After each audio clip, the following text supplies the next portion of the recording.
Olá, tudo bem? Deus abençoe. Vamos falar agora sobre a igreja primitiva e a oração. Jesus, ele tinha uma vida de oração que inspirava as pessoas. E com certeza essa vida inspirou os discípulos e inspirou a igreja primitiva, que é chamada o nome da primeira igreja que houve. Então eu quero conferir com você aqui, em alguns minutos, como que a oração interferia na igreja primitiva, tá bom? Vamos ao slide.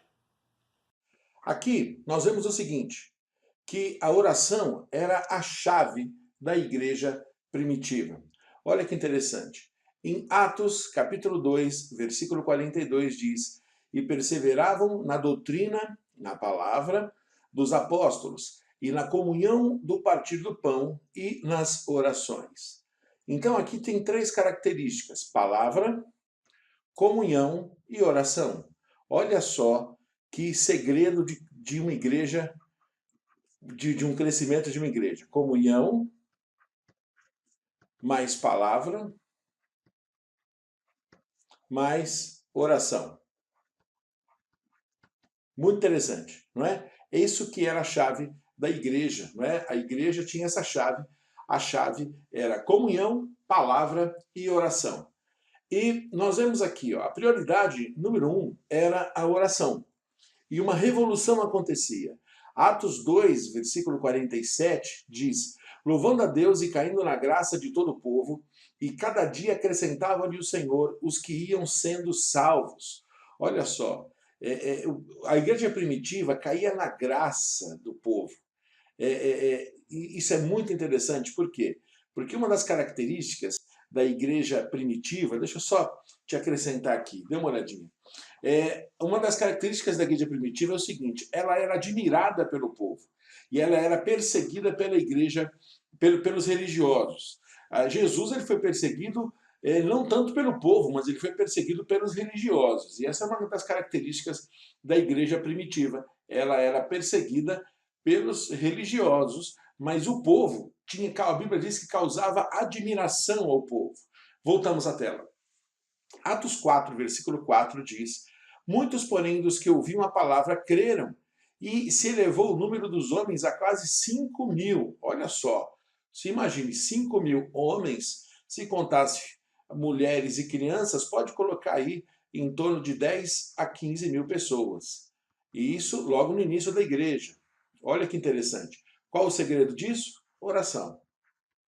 E eles aprenderam com Jesus porque a oração inspirava, né? Jesus inspirou eles com certeza na oração. Atos 5, versículo 14 diz: "E cada vez mais se agregavam crentes ao Senhor, e grande número tanto de homens como de mulheres." A prioridade número 1 era a oração. Atos 6, versículo 7. Dê uma olhadinha aqui. Atos 6, versículo 7. "E divulgava-se a palavra de Deus, de sorte que se multiplicava muito o número dos discípulos em Jerusalém. Muitos sacerdotes obedeciam à fé." Fruto de quê? Oração. Lembra daquelas três coisas? Comunhão, palavra e oração. Muito interessante.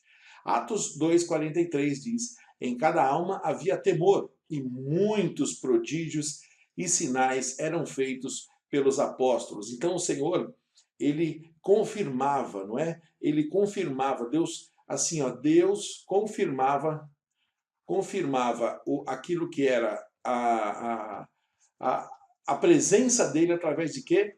Através de sinais e prodígio. Com grande poder, os apóstolos davam testemunho da ressurreição do Senhor Jesus, e em todos eles havia abundante graça. Então eles testemunhavam, olha que interessante, eles testemunhavam com o quê? Não com palavras só, mas com o poder de Deus. Então, dê uma olhadinha aqui.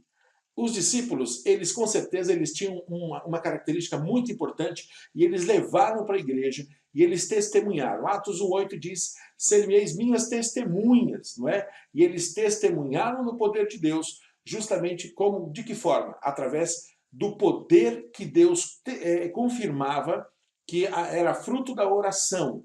Então eles perseveraram na oração, perseveraram na palavra, perseveraram na comunhão, e eles testemunhavam com o poder de Deus, com os sinais, com os prodígios. Voltamos à tela, finalizando aqui, Atos 8, versículo 6, diz o seguinte, Atos 8, versículo 6. As multidões escutavam unânimes as coisas que Filipe dizia, ouvindo e vendo os sinais que operava. Olha que legal. Atos 19:11, Deus, pelas mãos de Paulo, fazia milagres extraordinários. Muito legal. Então nós vemos o quê? Nós vemos uma postura da igreja primitiva que tinha a palavra, que tinha a comunhão e tinha o quê? A oração. Esse é o segredo. Então, fica essa dica que na sua oração, que você junte a oração com palavra, comunhão. Isso é uma dica muito importante que nós podemos aprender com a igreja primitiva. Afinal de contas, a igreja primitiva aprendeu com os discípulos que aprenderam com o próprio Jesus. Deus te abençoe. Até a próxima aula.